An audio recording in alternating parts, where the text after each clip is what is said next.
It was a night Meghan Markle would never forget, and neither will anyone who witnessed it. The Duchess of Sussex, known for her carefully curated image and calculated public appearances, was left visibly shaken during a live televised panel where veteran journalists Megyn Kelly and Maureen Callahan publicly confronted her with a string of verifiable facts, inconsistencies, and documented hypocrisies that pierced through her long-standing narrative. For once, Megyn wasn't in control and the facade cracked wide open. The moment was powerful. Megyn, poised and polished, began to unravel as Megyn Kelly launched into a meticulously researched critique of the Duchess's contradictions, particularly those related to her well-documented issues with the British royal family. Kelly didn't pull punches. She referenced Meghan's now infamous Oprah interview, pointing out several discrepancies that have since been fact-checked by media analysts and royal historians alike. For instance, Megyn claimed during that sit-down that she and Prince Harry had married in a secret backyard ceremony 3 days before their televised royal wedding. This was later contradicted by the Archbishop of Canterbury himself, who confirmed the legal wedding took place on the day of the grand ceremony. Kelly continued, questioning the validity of Meghan's repeated claims about racism and mistreatment within the royal institution, claims that sent shockwaves around the world. However, as Kelly pointed out, Megyn has never provided any names, specific incidents, or corroborating evidence. If you're going to accuse a centuries-old institution of systemic racism, especially when it represents your husband's own family, the public deserves facts, not vague insinuations, Kelly stated, prompting loud applause from the live audience. Maureen Callahan, an outspoken critic of Meghan's media strategies, followed up with an even deeper dive.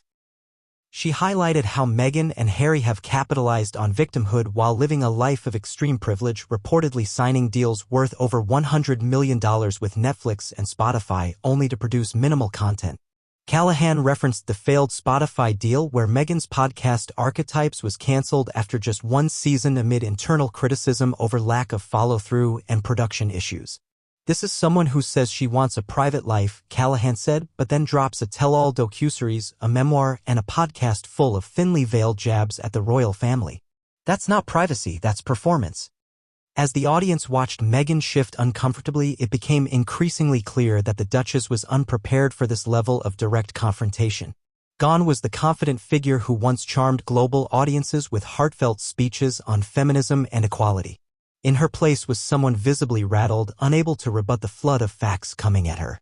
To make matters worse, Kelly and Callahan also highlighted Meghan's strained relationships with her own family, most notably her estranged father, Thomas Markle, and half-sister, Samantha Markle. Public records and interviews show Meghan hasn't spoken to her father since before her royal wedding, even though he has expressed regret and made multiple public pleas for reconciliation. How can someone champion compassion and kindness so loudly while cutting off nearly every close relative in her life? Callahan asked. The panel didn't stop there.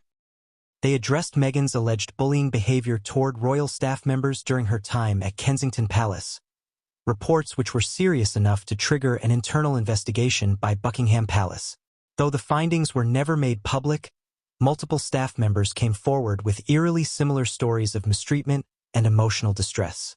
Where there's smoke, there's usually fire, Kelly remarked, turning the crowd's murmurs into outright agreement. Perhaps most damning of all was the revelation that Meghan had misrepresented certain events in her Netflix documentary.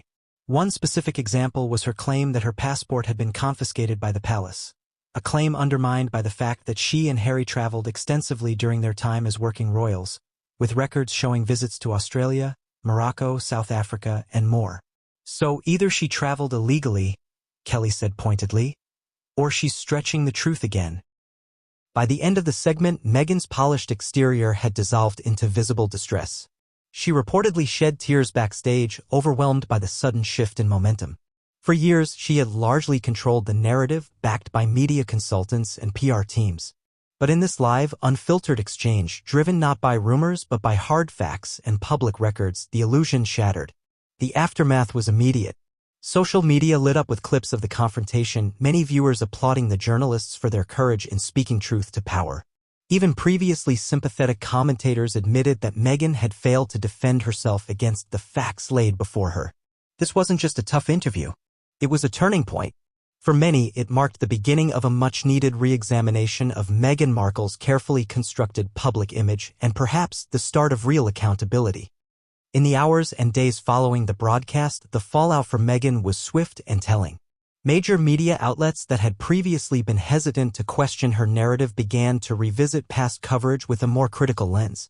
Headlines shifted from sympathy to skepticism, and once loyal commentators started asking the questions that had been brushed aside for years.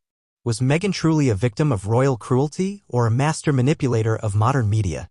What made this moment so pivotal was not just the content of the takedown, but the fact that it unfolded live, without edits or strategic spin. It showcased what many had suspected but few dared to say aloud. Meghan Markle had benefited from a press too afraid to challenge her for fear of being labeled insensitive or worse. But now, with respected journalists like Megyn Kelly and Maureen Callahan backing up their claims with tangible proof, that wall of silence began to crack. The conversation quickly spread beyond the panel. Royal experts, political commentators, and even former palace aides weighed in, many echoing the sentiment that Meghan's narrative had gone unchecked for far too long. Calls for transparency from both Meghan and Harry gained momentum, especially as their multi-million-dollar contracts with media giants continue to be scrutinized for underdelivery and overdramatization. As the dust settled, one thing became clear: the public's tolerance for unchallenged victimhood from the ultra-privileged had worn thin. Meghan Markle wasn't cancelled, but for the first time she was cornered by truth.